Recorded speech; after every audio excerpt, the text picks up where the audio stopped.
Le podcast quotidien de Cornelia.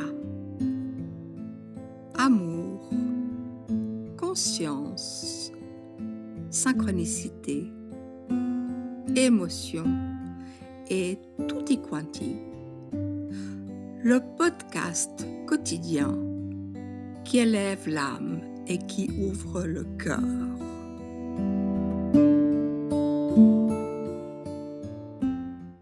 Lorsque l'on traverse des nuits noires de l'âme, on se retrouve souvent très seul. Ces périodes de solitude sont éprouvantes et pourtant semblent nécessaires.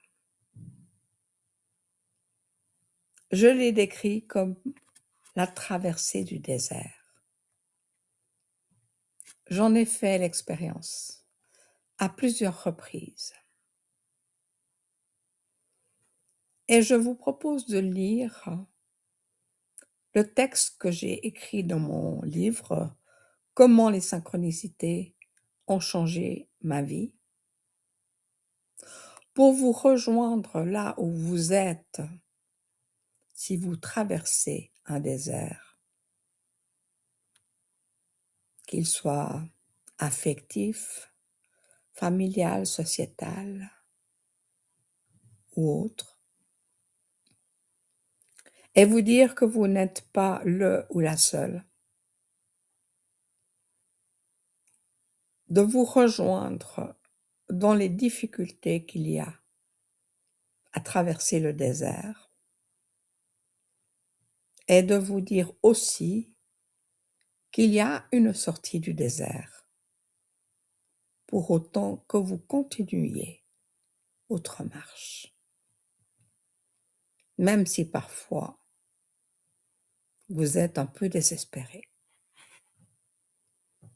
Ce texte est donc un témoignage et j'espère qu'il va vous aider à avancer dans votre traversée du désert.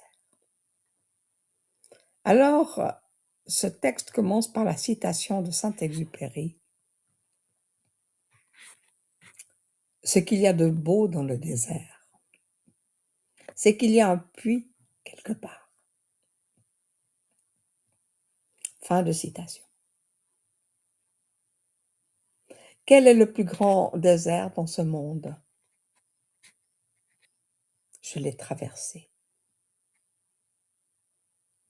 La traversée du désert n'est pas une vue de l'esprit. C'est une expérience enrichissante si l'on s'en sort, mais ce n'est pas garanti d'avance. C'est l'une des situations extrêmes que la vie choisit pour nous faire avancer et évoluer. Mais à quel prix? Autant dire que personne ne choisit un jour d'aller s'y perdre. En général, cela commence par un voyage spirituel, puis un jour, on ne s'y retrouve plus. Pas grave. On a un sac à dos avec des victuailles, de l'eau et une petite laine. Et puis, on se retrouve seul et on a perdu le chemin. On a perdu la boussole ou on ne sait pas s'en servir. On a perdu le nord. On commence à tourner en rond. On ne sait plus dans quelle direction aller. On commence à avoir trop chaud. On boit. Et on se rend compte que l'on n'aura plus d'eau pour longtemps. On commence aussi à économiser un peu la nourriture qui nous reste. Puis vient le froid de la nuit. On se recroqueville sous sa petite laine, en panique, on se désespère. On voudrait être partout sauf là. Et ce n'est que le début. Mais heureusement, on ne le sait pas. Alors, dès que l'on peut, on se remet debout, on marche, en ne sachant pas où cela nous mènera. Puis, se lève une tempête hostile. On essaye de faire un trou dans le sable pour s'en protéger. C'est horrible. On va mourir ici, bêtement, enterré dans ce sable.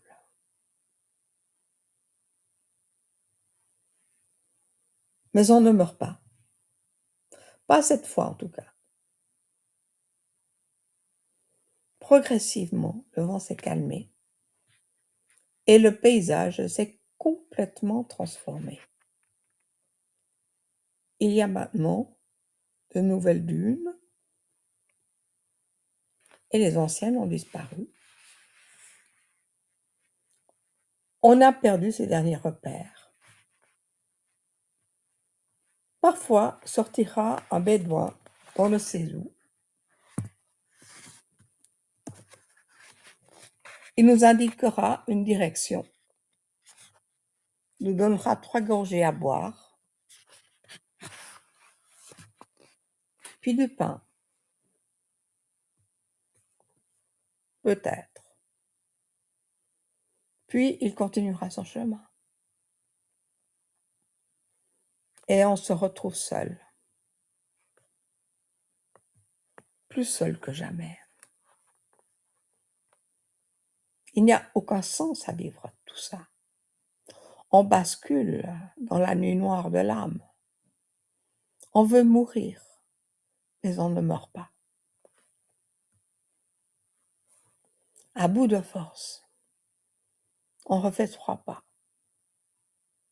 Et on a l'impression de voir enfin une oasis.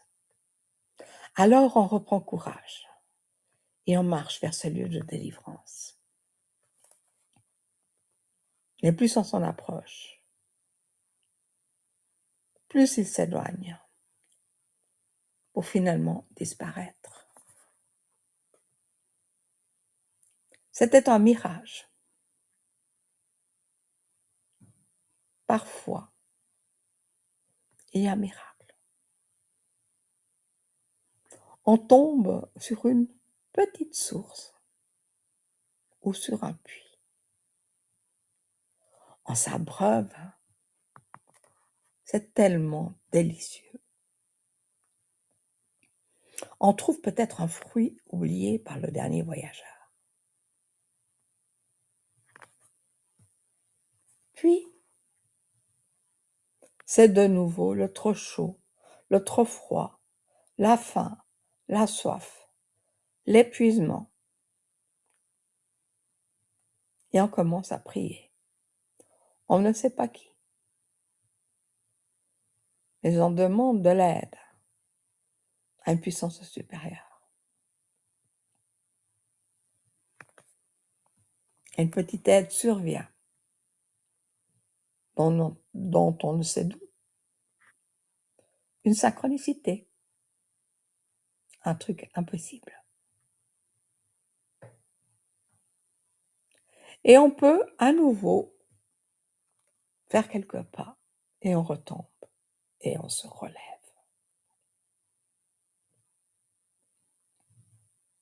Il y a aussi des dangers dans le sable. Les serpents, les scorpions, les animaux sauvages, la nuit. Certains y laissent leur peau. D'autres survivent à tout. Ils découvrent en eux des richesses insoupçonnées, des forces et de la créativité qu'il ne connaissait pas. Il développe de nouvelles capacités, comme l'intuition ou la compréhension des synchronicités. Ils finissent même par se rendre compte qu'ils en créent certaines eux-mêmes. C'est vraiment fabuleux. Ils apprennent à dialoguer de plus en plus avec ces énergies invisibles accompagnantes, pourtant bien réelles. Le soir, ils commencent à lever les yeux et à regarder ces myriades d'étoiles qui allument la voûte céleste de mille feux. Le spectacle est grandiose.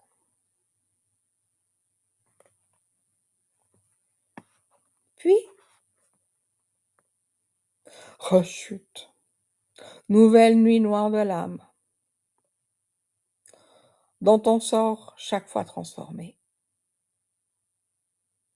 Cela dure encore et encore, jusqu'à ce que notre chenille du début du livre soit complètement dissoute. Pas de pitié.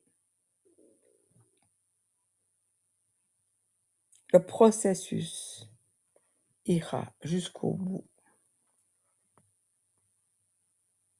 Puis un jour, insensiblement d'abord, progressivement ensuite, une lente restructuration semble débuter. On n'ose plus y croire. On a encore plein de doutes. On est encore complètement traumatisé par cette course d'obstacles interminable. Pourtant, l'énergie n'est plus la même. Quelque chose d'encore très fragile est à l'œuvre. C'est le début de la Renaissance. On n'ose pas y croire encore. Un jour, on rencontre un aigle royal qui nous offre de nous prendre sur son dos pour avoir une vue aérienne de ce désert. Et de là-haut, on voit tout le chemin accompli. On aperçoit la dernière ligne droite, qu'il faudra néanmoins parcourir aussi. Personne ne peut le faire à notre place, même pas l'aigle, qui a été l'une de nos synchronicités.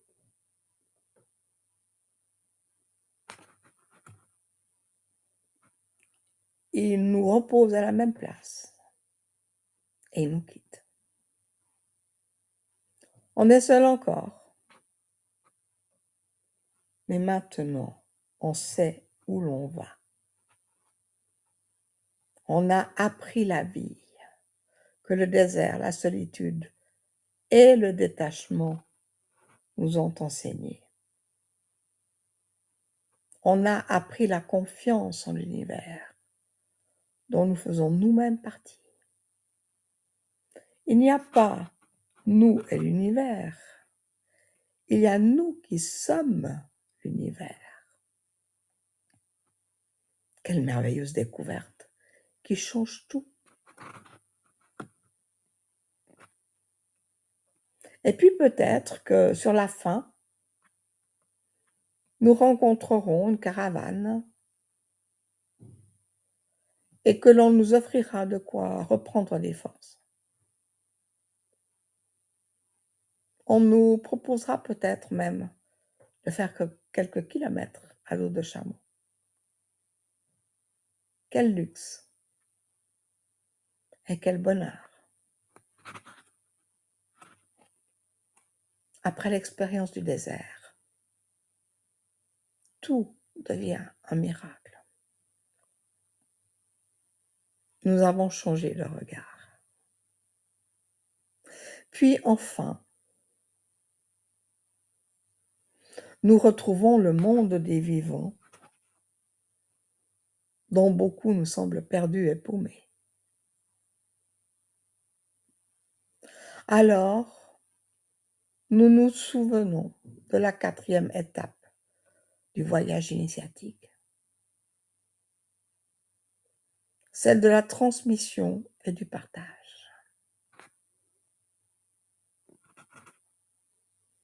Nous sommes heureux de témoigner de notre parcours, des hauts et des bas, des avant et des après. Certains nous prendront pour des allumés, mais d'autres vont comprendre plein de choses qui leur arrivent dans leur vie.